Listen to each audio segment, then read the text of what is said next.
Karibu mtazamaji wangu katika kile kipindi cha Kutoka Madhabahuni, na leo kwa neema kubwa ya Mungu ninakujia pale ulipo na ujumbe wenye kichwa vyanzo vinne vya mtu kutawaliwa na pepo wachafu. Vyanzo vinne vya kwa nini mtu atajikuta anatawaliwa na pepo wachafu. Na kama nilivyokuonyesha kwenye kitabu cha Marko sura yake ni ya 5, Marko 5 mstari wa 1 mpaka wa 20 unakuonyesha mtu aliyetawaliwa na pepo wachafu. Lakini unapoiangalia ile Marko 5 mstari wa 1 mpaka wa 20 pia inakuonyesha baada ya utawala wa pepo wachafu ni maisha gani magumu mtu anayapita. Lakini leo kwa neema ya Mungu ninataka nikuletee vyanzo vinne vya mtu kutawaliwa na pepo wachafu. Na uelewe ufalme wa giza una kazi tatu tu: unaharibu, unaua na unaondoa mema. Hivyo ukisharuhusu kutawaliwa na pepo wachafu, mtu wa Mungu, ninataka uelewe haya manne hayatanyamaza kwenye maisha yako. Utaona baraka zikifa, mema mengi yanakufa kwenye maisha yako. Ni ishara ya kwamba kuna utawala wa kipepo kwenye maisha yako. Utaona unakuwa mtu wa kupoteza baraka. Baraka hazikai kwako, baraka hazidumu kwako. Umekuwa mwanaume, mwanamke wa kupoteza baraka. Kila baraka inayoingia lazima iondoke. Unapitia uharibifu mwingi kwenye maisha yako. Ndoa inaharibika, afya inaharibika, biashara zinaharibika. Haya yote ni dalili ya kwamba uko chini ya utawala wa pepo wachafu. Sasa leo kwa neema ya Mungu ninakufundisha vyanzo vinne vinavyofungua mlango au vinavyosababisha mtu atawaliwe na pepo wachafu, kuwako utawala wa kishetani kwenye maisha ya mtu. Vyanzo vinne. Cha kwanza, jambo la kwanza linalosimama kama chanzo cha mtu kutawaliwa na pepo wachafu ni muingizio au kuingiziwa. Muingizio au kuingiziwa. Leo unapomwona mtu anatawaliwa na pepo wachafu, nataka uelewe wale pepo wachafu wanakuwa wameingizwa ndani yake. Elewa mtoto wa Bwana ya kwamba waovu wana uwezo wa kuingiza roho fulani fulani kwenye maisha ya mtu, na wakishaziingiza ndani yako, wakishaziingiza kwenye maisha yako, hizi roho zinaanza kuyatawala maisha yako. Hivyo elewa namna ya kwanza au jambo la kwanza, utawala wa kipepo. Utawala wa kipepo unatokeaje kwenye maisha ya mtu? Unatawalaje maisha ya mtu? Ni kwa njia ya kuingiziwa. Utaingiziwa roho hizo ndani yako, na utaingiziwa kwa namna tatu. Utaingiziwa kwa namna tatu. Yaani hao pepo wachafu wanaingizwa, lakini wao wanaingizwa kwa namna tatu. Jambo la kwanza, mtu au watu. Yaani elewa, kuna watu wako possessed. Kuna watu pepo wachafu wameyatanda maisha yao. Unapounganika kwa namna fulani na watu hawa, unapokuwa nao karibu kwa namna fulani, ukashirikiana nao vitu fulani, kule wewe kuwa karibu nao, kule wewe kuwa karibu na mtu huyo, uelewe kutatokea kuingiziwa.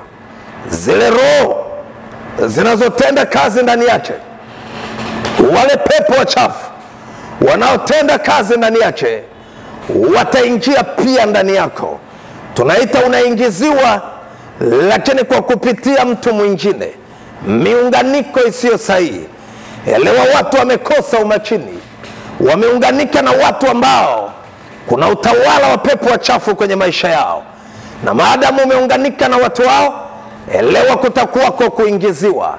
Utaona wale pepo wachafu wataingizwa kwenye maisha yako, lakini wanaingizwa kupitia miunganiko, wewe kuunganika na watu wale. Lakini namna ya pili au jambo la pili linalosababisha kuingiziwa ni kushiriki vitu vya mtu mwingine. Unaposhiriki vitu vya mtu mwingine, mavazi yake kwa mfano, unaona watu walivyo na tabia kuazimiana mavazi. Moja kitu kimesababisha watu waingiziwe spirits fulani ni kushirikiana mavazi. Unaposhiriki vazi la mtu yoyote, elewa roho zinazotenda kazi ndani yake huwa zinaingia ndani yako kupitia mavazi. Wafalme wa pili sura ya pili, Wafalme wa pili sura ya pili mstari wa 7 mpaka wa 15. Elisha alimuomba Elia roho. Ninaomba roho inayotenda kazi ndani yako itende kazi ndani yangu pia. Elia aliipelekaje roho inayotenda kazi ndani yake ili ikatende kazi ndani ya Elisha? Maandiko yanasema alipokuwa anaondolewa, alivua vazi lake akamtupia Elisha. Elisha akachana mavazi yake mwenyewe, kwa lugha nyingine akavua mavazi yake, akavaa mavazi ya Elia. Alipoanza kuvaa mavazi ya Elia, roho iliyotenda kazi ndani ya Elia ilitenda kazi ndani ya Elisha. Elewa, katika shule ya mavazi, moja ya kitu hatari na kinasababisha miingizio ni kuvaa vazi la mtu mwingine. Na namba 3, watu wanaingiziwaje utawala? Ni kujihusisha na mambo ya kipepo. Yaani wakati fulani unapojihusisha na mambo ya kipepo, unajihusisha na mambo fulani ambayo ni ya kishetani, unajihusisha na mambo fulani, kazi fulani ambazo ni za kipepo. Elewa, kwa kujihusisha na kazi zile, wale pepo wachafu wataingia ndani yako. Hivyo namna ya kwanza, vyanzo vya utawala wa kipepo, cha kwanza ni muingizio, na nimekufundisha namna 3 watu wanaingiziwa utawala. Jambo la pili ni mahali alipo mtu penye utawala wa kipepo. Vyanzo vya utawala wa kipepo. Chanzo cha pili kinachosababisha utawala wa kipepo uonekane kwenye maisha yako ni mahali mtu alipo. Ninataka uelewe kuna maeneo fulani fulani hapa duniani, yale maeneo yamewekwa wakfu kwa mashetani. Unaweza kuta ni mchi, ni eneo fulani, lakini lile eneo ukweli limewekwa wakfu kwa miungu ya kipepo, limewekwa wakfu kwa mashetani.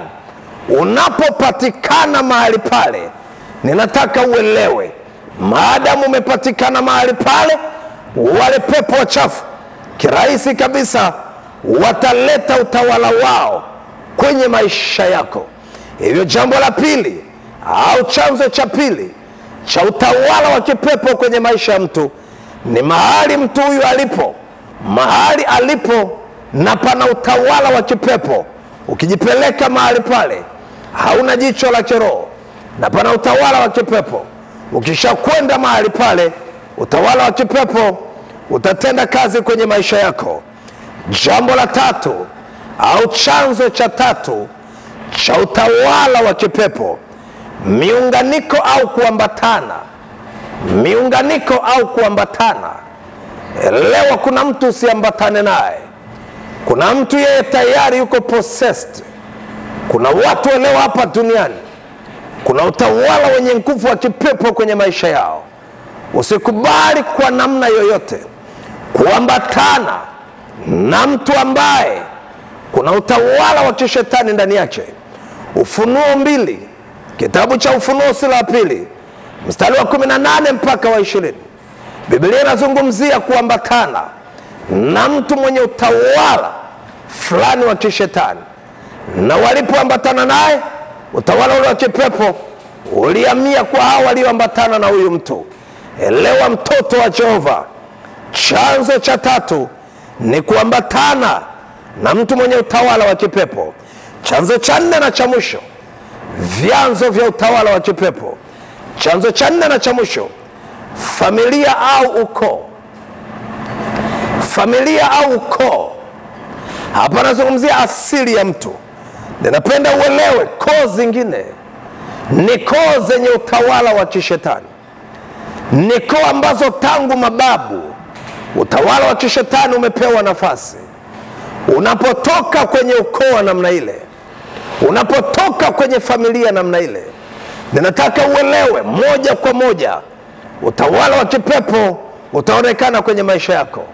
Unataka kuwa salama, jitenge na ile koo, jitenge katika ulimwengu wa roho na ile familia, ndio utawala wa kipepo utayaacha maisha yako. Mtu wa Mungu, leo kutokea madhabahuni nilikuwa nikikufundisha kwa habari ya vyanzo vinne vya utawala wa kipepo kwenye maisha ya mtu. Moja, kuingiziwa. Mbili, mahali unakuwepo na pana utawala wa kipepo. Tatu, kuambatana na mtu mwenye utawala wa kipepo. Lakini nne ni ukoo, familia unayotoka ikiwa ilishakabidhiwa kwa mashetani. Baba, katika jina la Yesu Kristo wa Nazareti ali hai, asante kwa ajili ya mtu wako huyu. Nimenena naye vyanzo vya utawala wa kipepo kwenye maisha ya mtu. Ninaomba umlinde, ninaomba umsaidie Jehova aweze kushinda vyanzo vyote vinne katika jina la Yesu Kristo wa Nazareti ali hai. Kwa namna yoyote ile ambayo ameingiziwa utawala wa kipepo, kinachosababisha meingizio hiyo, nimekiharibu kwa jina la Yesu ali hai. Nimekiharibu leo katika jina la Yesu Kristo wa Nazareti ali hai. Jehova Mungu mwema, Mungu mwaminifu, mahali popote mtu huyu ambako huwa anakuwa penye utawala wa kishetani unaosababisha atawaliwe na mashetani, ninamwombea roho ya ufahamu na uelewa na jicho la kiroho, aweze kuwa na wapi anatakiwa kuwa na wapi hatakiwi kuwa. Katika jina la Yesu ninaharibu ambatano lolote alilolifanya na mtu yoyote mwenye utawala wa kipepo. Yoyote anayeambatana na mtoto wako Jehova na ana utawala wa kipepo, nimemweka mbali na mtu wako huyu leo kwa jina la Yesu Kristo wa Nazareti ali hai. Ninamtenga na familia yake inayotawaliwa na mashetani katika ulimwengu wa roho. Ninakata hicho kiungo, ninamtenga na hiyo familia rohoni kwa jina la Yesu Kristo wa Nazareti ali hai. Na yabariki maisha ya mwanao Bwana, stawi na uendelee kumpa amani katika jina la Yesu Kristo wa Nazareti ali hai.